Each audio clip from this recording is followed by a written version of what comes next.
This is Laura Cross of Rebel Seed Studio from Military Dispatch. You're listening to Battlefield Fallujah, the true story of one of the deadliest battles of the Iraq War. This audio documentary series is based on the book Operation Phantom Fury, The Assault and Capture of Fallujah, Iraq, by U.S. Marine Corps veteran Colonel Dick Camp, and features interviews provided by the U.S. Department of Defense and the Marine Corps History Division. Be aware, this series contains explicit language, includes graphic accounts of war violence, and depicts the deaths of Marines and soldiers. For episode transcripts and supplemental material, or to download the free companion Battle Rattle kit, visit the podcast website at militarydispatch.com.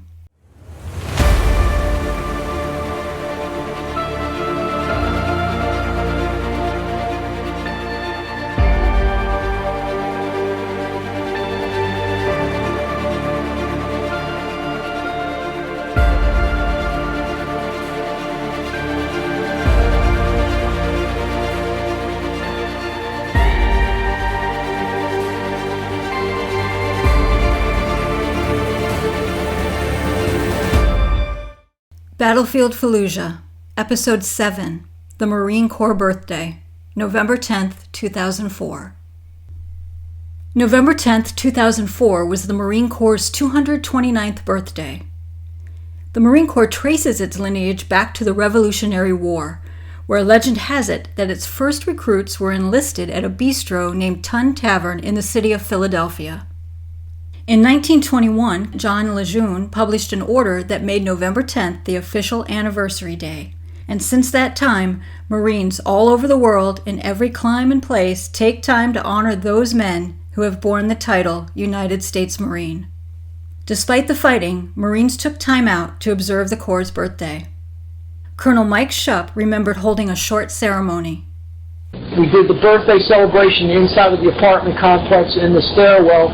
Sergeant Major read General Lejeune's message, I read the Commandant's message, and that's where we had our cake ceremony inside there. Each Marine received a small piece of rum cake, courtesy of the Regimental Executive Officer's sister, who had sent it just in time for the birthday. One company commander kept his birthday wish to his hard-fighting men short. Major Marshal Bourgeois with 3-5 Kilo Company. On the Marine Corps birthday, the morning of, the company commander said, "Marines, treat them with honor. And kill them again. Happy birthday." Colonel Shupp's adjutant, First Lieutenant Anthony King, broadcast the regiment's battle honors over the radio. Army psychological units took it upon themselves to blare the Marines hymn throughout the city. Regimental Combat Team 1. At this point in the operation, the Regimental Fire Support Coordination Center, known as FSCC, had an extremely difficult and complex task.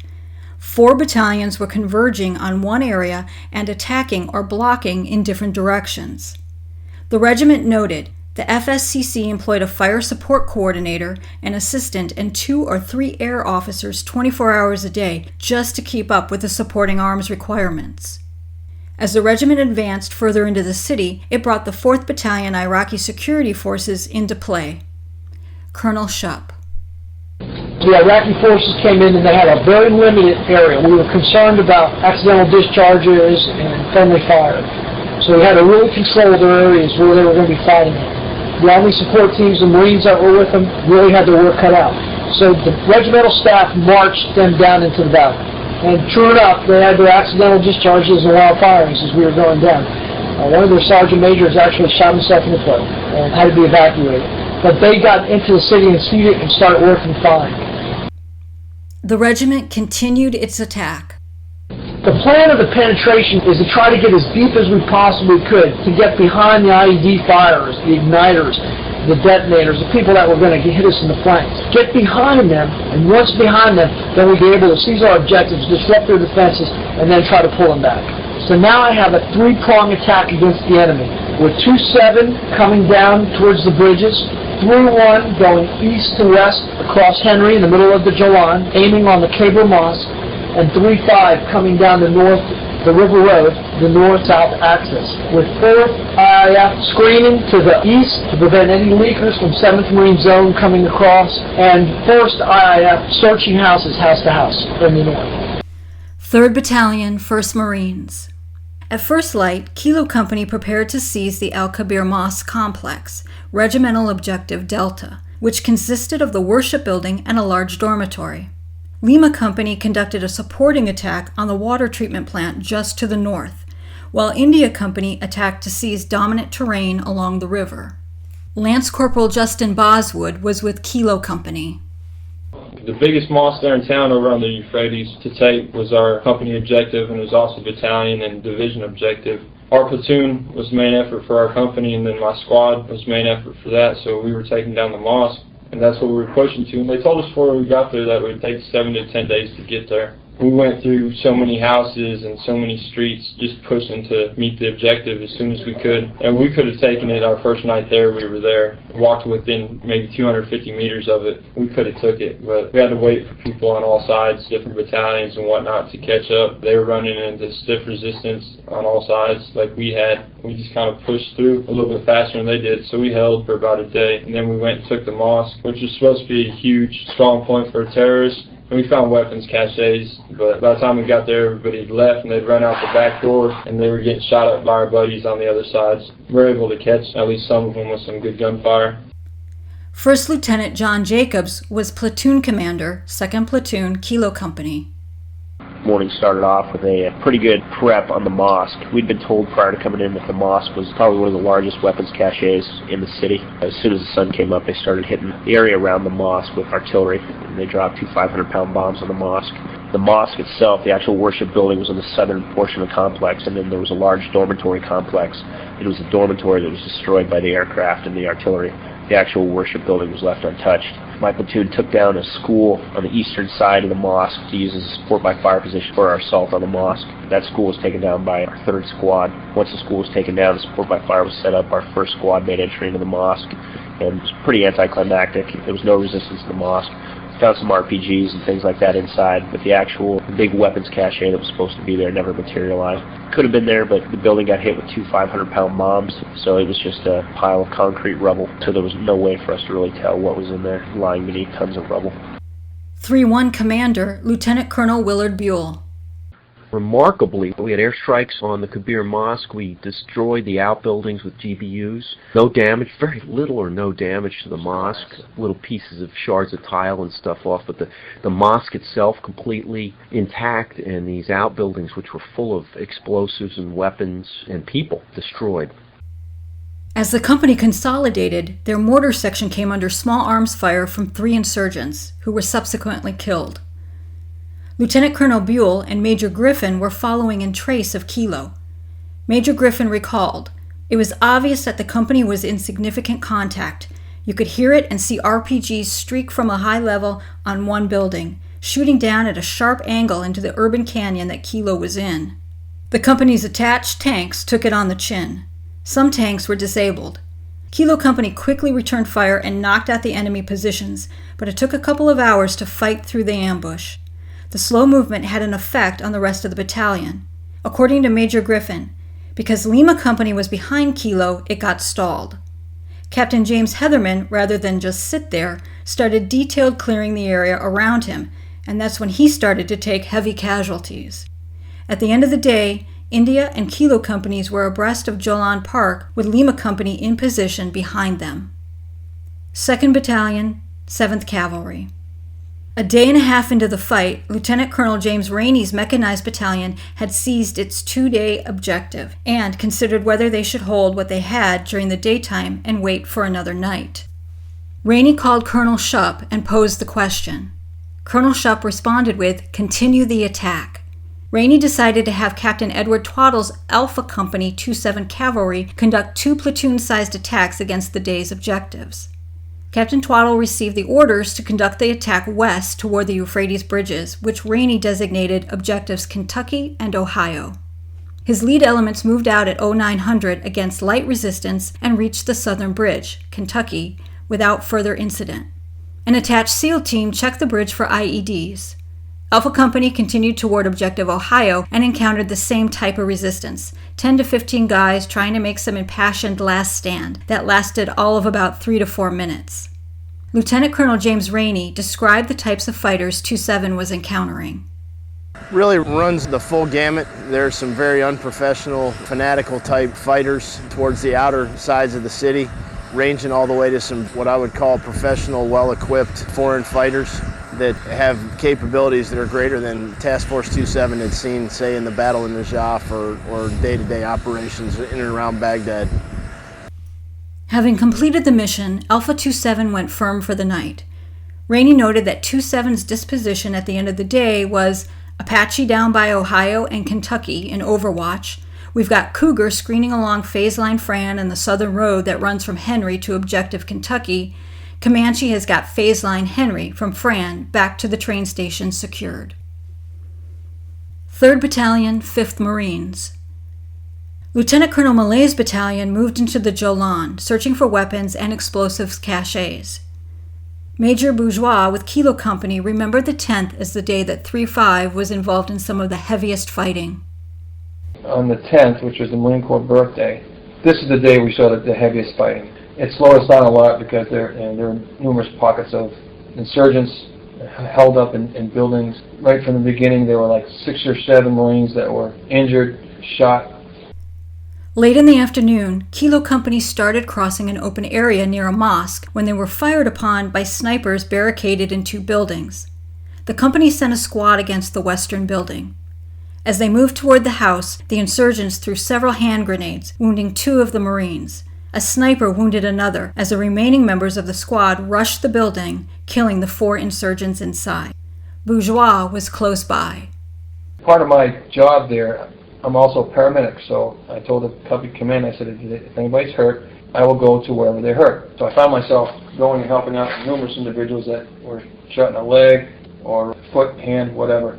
And one platoon, 3rd platoon in particular, got several Marines, some of their leaders, sergeants and corporals, that were injured. I physically carried several Marines to the waiting Humvees. In one particular case, I carried his name is Corporal Silcox, was shot in the leg, helped carry him to the Hummer. He took off, and then I come back, and there's a severe firefight in a building. I'm standing there, basically firing at an area where this fire was coming, a heavy volume of automatic weapons fire, but it wasn't shooting at anybody in particular. They were just like shooting down an alley. So the Marines were all stationed around, firing back, throwing grenades and so forth. So I tried to get a better vantage point. I looked up, and I saw the company commander and all the SEALs up on a particular rooftop. So I said, well, this is probably the place to be. So I went up there, and then 5 minutes later, I see a stretcher being carried. As soon as the first Marine was brought out in a stretcher, I heard the Rangers say, wait, two of them got on the roof. 2 of the bad guys got on the roof. One got away for some reason. We had a bad angle or something. There were 4 of us up there. There was a SEAL, a Ranger, radio operator, and myself. We saw an AK-47 get thrown over the top of the roof over to an adjacent building. And the Ranger said, okay, you know where he's going. Everyone just aim for that one particular area. As soon as that little guy brought his little head up and body, all 4 were shot at once, and he dropped like a ton of bricks. Another squad moved against a 2-story house that was surrounded by a brick-enclosed courtyard. Sergeant Jeffrey Kirk led an assault team to the gate and prepared to enter the house. Private First Class Christopher Adelsberger kicked it open, and the team rushed into the house. The first man was killed in a burst of insurgent machine gun fire, and 3 others were wounded. The Navy Cross citation stated, Adelsberger immediately attacked the enemy with rifle fire. While doing so, he suffered a fragmentation wound from enemy grenades. He single-handedly cleared stairs and a rooftop to move the injured to a rooftop where they could receive medical attention. On his own initiative, he established a series of firing positions and attacked the enemy, disregarding his own wounds and physical exhaustion. He demanded to take the point for a final assault and was the first Marine to re-enter the courtyard where he eliminated a remaining insurgent at close range. Newly promoted Lance Corporal Adelsberger was subsequently killed in action on December 2, 2004, while leading his men on another clearing operation. As Adelsberger fought inside, Sergeant Kirk led 2 assaults into the building in a rescue attempt. The rescuers were forced to withdraw under heavy insurgent fire. Kirk's Silver Star citation noted, in one of the attempts, Kirk, although wounded as he approached the position, continued to attack by throwing a grenade into the room and then eliminating the enemy with machine gunner with a rifle. He regrouped his men, and after refusing medical attention, he remained as the point man and led the Marines in for a 3rd assault. He quickly overwhelmed and destroyed the remaining insurgents, clearing the building to the roof. Sergeant Kirk returned to duty after recovering from his wounds, but was killed in action on December 12, 2004, while leading his men on another clearing operation. At this time, Major Bourgeois went back down to the street just in time to see the company commander lead a squad into a house to rescue a wounded Marine. These two Marines tried to break in the door, were met with automatic weapons fire. One was hit and was actually left in the building. And this other guy was outside of the building, was dragged away by other Marines, and that's the Marine I saw that was evacuated. So we had a Marine inside with 11 insurgents that were inside this one house. He was there by himself, wounded, in the house with them. So Captain McNulty, hearing this, finding out what was going on, got together a squad. They all put on gas masks. I got there right at that point, as he said, put on the gas mask. So I didn't know what was going on. I started putting on my gas mask. After I realized what he was going to do is he was going to take a smoke grenade and try and smoke these guys out of here. He went in there with his squad. A heavy volume of automatic weapons fire was going in front of him. He's sneaking up along the side.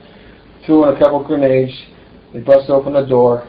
Big firefight. Next thing I know, a stretcher is coming up right next to me. So I go along with them, go to where all the rubble was, help them drag a Marine out of the rubble. I roll him over, and I'm looking. His whole right side of his face is gone. I'm looking deep into his skull. I knew he was dead at that point, but I looked down. All his intestines were charred, hanging outside of his body. Both of his legs were shredded beyond recognition.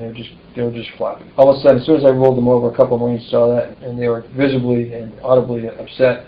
So me and the company commander were there. The SEAL came over here. He said, "Hey, look, guys, he's dead. Let's go," because it still wasn't secure, and we didn't know who was around us. So we threw a poncho over him, brought him back, loaded him on the vehicle. The Marines brought him back to the rear. A search party discovered 9 dead Iraqis and several weapons in the house. Major Bourgeois. There were 9 dead Iraqis, a bunch of weapons. 4 of them were burnt virtually alive because they had no clothes on them still, and they were positioned in ways where you knew they'd try to get out of this little room they were in, but they couldn't. The others were shot or they were grenaded or whatever, but they were all dead. All wearing their mujahideen garb and the beards and the whole 9 yards. So after that, everybody was pretty much visibly shaken, but we still had to continue on in the fight. So we continued clearing buildings, small firefights here and there. A couple other Marines were wounded that day as well. So that was probably the worst day that we had as far as injuries. We had that one KIA. That was on the Marine Corps birthday. As 3-5 continued to sweep the area, they discovered evidence of torture and execution. Major Bourgeois witnessed the gruesome sight where animals were eating the flesh of the dead. There were several dead bodies all over the place. Iraqi dead bodies that were shot in the face and or shot in the back of the head, their feet cut off, heads cut off, severed. Some of them were covered. One I uncovered, and it looked like he had one of those suicide vests on, but wasn't wired, luckily. So we evacuated the building. They were definitely executed, and a lot of their faces were not only shot off, but all the meat and tissue were not there as well. Saw animals eating the flesh. Now I know why a lot of the flesh wasn't there. So they had been in for more than just a couple of days. And some were fresher than others as far as kills go, but you could tell by the smell how long they were there. The battalion also discovered an execution chamber. Bourgeois was present on discovery. We found what they termed an execution chamber. It was the Iraqi police captain's home. He also had pictures of his little girl who dressed up like in her Sunday dress and holding a handgun to her head as if she was going to commit suicide with a big smile on her face. So this individual was a sicko. Normal looking home until you opened up one door, and there were 3 cells in there, actual metal cells with dirt floors.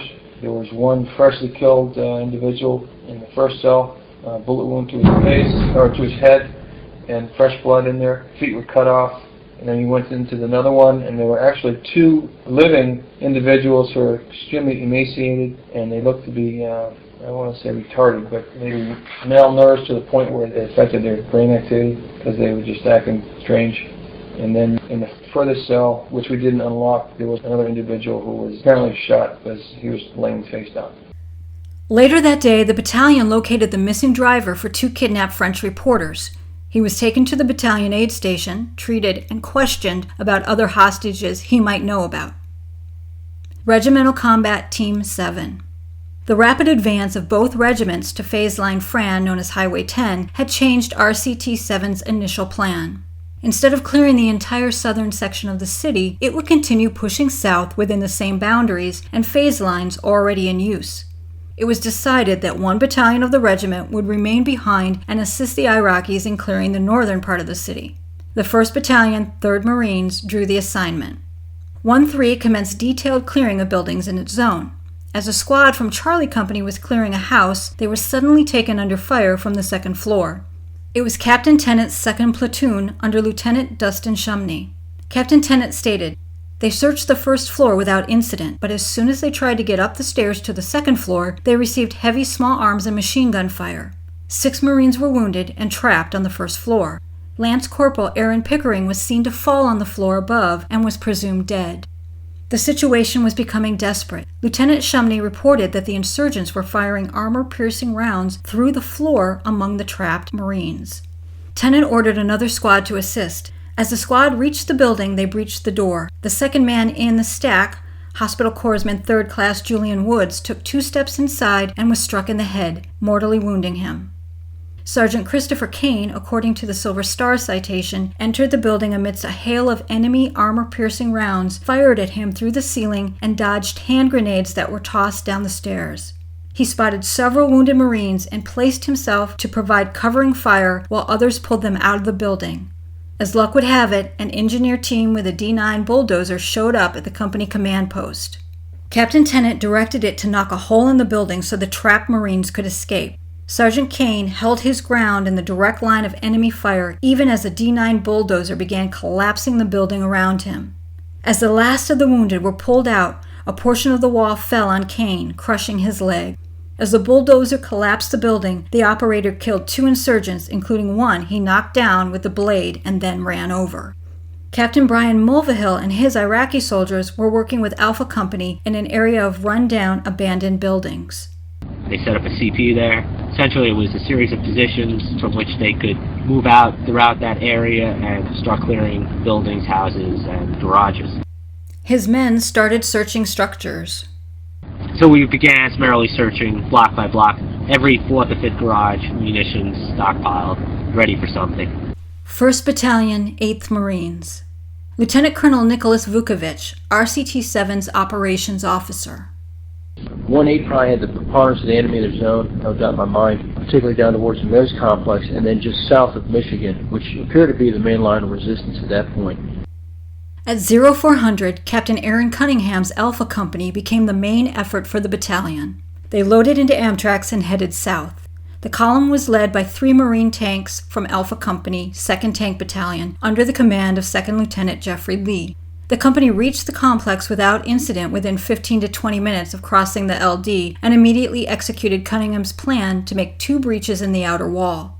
Lee's tanks blew 2 gaps in the masonry with their 120mm main guns and shouldered their way through the breach, followed by the AAVs. 1st Lieutenant John Flanagan. We immediately moved in, started taking the individual buildings within the mayor's compound, utilizing SMAWs to breach the walls to get into the buildings and clear them.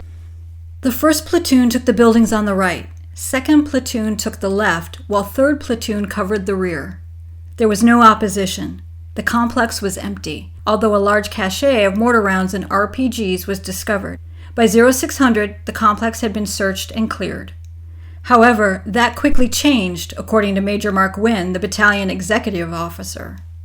As soon as the sun came up, all hell broke loose around here. There was small arms fire and RPG fire from all directions here. The company took cover in the masonry buildings and returned fire. Fortunately, the concrete structures protected the Marines from the hail of mortar and RPG fire. By 0830, Alpha Company moved into a high-rise building. 1st Lieutenant Flanagan.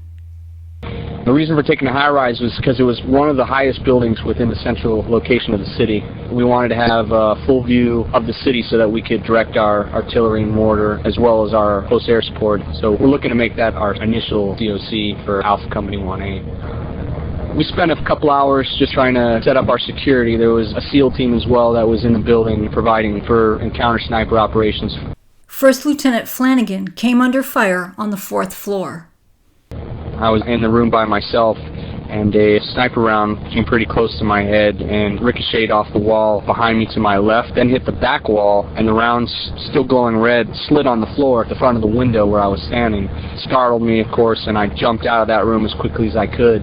We crawled back in there on our bellies, and I showed him the impact so we could get a gauge of the trajectory, possibly where he's shooting from. At one point, one of the Marines who was trying to get eyes on the sniper and take some shots at him was actually pinned down, and we actually had to pull him out by his feet because he didn't want to raise his head up and be in view of the sniper.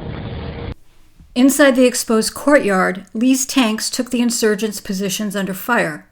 At one point, Lee dismounted from the turret to retrieve a .50 caliber ammunition and was shot in the right arm. One of his crewmen wrapped the wound with all-purpose duct tape, and according to the Silver Star citation, refusing medical attention, Lee continued to fight the enemy. His aggressiveness and bravery were critical to the success of the company.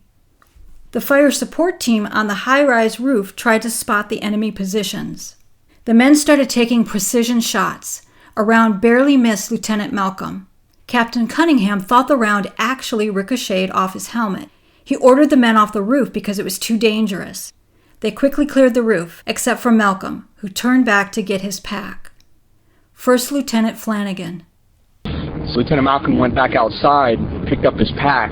As he turned the corner and came back to the doorway, we heard the shot, just kind of saw a look on his face. He just started to fall forward. The trajectory came up, caught him in the right side, and actually the sap he played stopped it, and the round was still inside his chest, protruding slightly. Two corpsmen immediately started working on him. When they brought Lieutenant Malcolm down on the stretcher, his skin was just pale white. He had lost all coloring. He was already very shallow breathing. I remember hearing the SEAL team corpsman who was working on him yelling for him to stay with him. Lieutenant Malcolm was evacuated and succumbed to the wound. First Lieutenant Flanagan. Once that incident happened, it really put a different perspective on everything. And for the next 24 hours, our sole purpose was trying to find that sniper. We had a gunship out all night. While Alpha Company battled the snipers, Bravo Company attacked down Route Ethan. 2 blocks into the assault, multiple snipers and machine gun fire pinned down the company. Staff Sergeant Christopher Jewell, 2nd Force Recon, Team Leader, Team 2, was on a rooftop not far away. The morning of the 10th, we moved over into that mosque. Once we got in the mosque there, me and my ATL, which are snipers, and one spotter, and Frisky, our FAC, went up on the rooftop of that mosque to engage targets of opportunity. We had that thing secured, and we had a sniper team, which was the first from the Team 1, which was 13 leader. We had him located in the minaret, and then me and Staff Sergeant Olson were sniping from the rooftop. I'd located 4 or 5 enemy personnel, which were moved down to the southwest, probably about 650 yards. All we could see was their heads. I sit there and observed them for a few minutes, got range on them, and I decided to go ahead and take a shot, and it was a pretty tough shot. It was a moving target. He was moving back. He had a fence between him and I, about 650 yards. All I could see was his head. I took a shot on his head, and I probably hit 3 or 4 inches behind him, and he ducked. And at that time, they started scattering like roaches when the lights come on. We called in 81s at that time, and we just blew the shit out of the area, which there's no doubt we killed them. It took Bravo Company until after dark to start moving again. Meanwhile, Charlie Company came under attack while making their way down Route Ethan to seize a mosque on Phase Line Fran. Captain Theodore Bethay, Company Commander. At about 12:30 on the 10th of November, we received orders to attack to seize the mosque on Fran. Once again, we had a force of approximately 300 personnel consisting of Iraqis, Force Recon, Charlie Company, engineers, reporters, interpreters, very, very large force. And we conducted our attack at approximately 14:30 down Route Ethan to seize the mosque on Fran. Approximately 1 block into the attack, the company was pinned down by multiple sniper positions and machine gun fire. And we continued to locate and destroy the snipers. However, we continued to receive accurate sniper fire where we took a casualty and employed the tank to try to destroy the sniper positions, but we could not neutralize them. We also then began taking sniper fire from our rear as well. At this time, the tanks became critically low on fuel and ammo. So at that point, I made the call to send the tanks back to get a fresh combat load of gas and ammo so we could then continue the attack to seize this mosque. I made that call at 16:30 after fighting against these snipers and machine gun positions for approximately 2.5 hours and not being able to destroy them. So we brought the company in, we recocked, we waited for the tanks to come back, gassed up, and then it was now during the hours of darkness. And so now that it was during the hours of darkness, the Iraqis said they had to be meched up in order to seize the mosque. So that became a friction point because we were conducting this as a dismounted attack. So I reported this to battalion. Battalion sent me tracks so I could mech up the Iraqi forces. Once we got the tracks, we inserted a reconnaissance element. However, we did not go down our route to insert the recon element because the colonel told me that we could not put tracks down our avenue of attack due to the RPG threat. As a result of that, we brought the tracks toward the vicinity of this compound that Alpha had secured and deployed the 4th Recon Marines from the vicinity of this compound, staying off of the route that we were told not to take tracks down. Once the tracks rejoined us, I had tracks stay at the Hydra Mosque as well as with the Iraqis. So therefore, I could just fight my company at night to get down to secure the outer areas of the mosque. That was an extensive effort because we literally cleared every house immediately across the street from the mosque as well as the second row back. And 4th Recon cleared the entire building, the highest building overlooking the mosque on Fran. Once we conducted that mission, it took several hours because of the extensive breaching that we needed to do to get into all these homes. All of them were locked up. Almost every one of them required an explosive breach in order to make entry. Once we had employed our 1st platoon, our 2nd platoon, and our 3rd platoon, and we had cleared all the outer built-up area around the mosque, I then ordered the Iraqis to get on the tracks, and the Iraqis then came via the route we had just cleared to the mosque. The tanks, prior to getting rearmed and refitted, had actually backed into several walls on the outer perimeter of the mosque in order to make breaches for the Iraqis. The Iraqis drove right up to the breach points in the mosque, got out of the tracks, and then attacked to seize the very large mosque on Bran. The Iraqis found caches of weapons and ammunition, which under the law of war caused the mosque to lose its protected status. During Operation Phantom Fury, 60 mosques, 3 out of every 5, were found to have weapons caches or fighting positions. Bravo Company spent the remainder of the night in the mosque. Charlie remained in the mayor's complex. 2nd Battalion, 2nd Infantry. Captain Jeffrey Bouchamp, RCT-7's Army Liaison Officer. The industrial area south of Fram had warehouses, garages, wasn't just residential, obviously. And we found more enemy resistance down there, and that's where that bunker complex was, spider holes.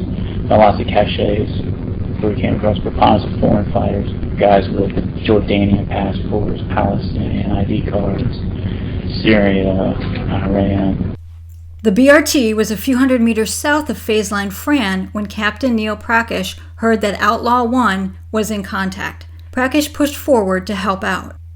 On the evening of the 10th, Staff Sergeant David Bellavia's dismounted squad was fired on from a house by several insurgents. His company commander, Captain Doug Walter, said, "The squad cordoned off the block of about 10 to 13 buildings. They began clearing each house, trying to find out where the guys were who had shot at them. Staff Sergeant Colin Fitz led his men into one of the houses, and as they were about to enter the second room of the house, they were engaged by a couple of insurgents who were hiding behind a concrete barrier.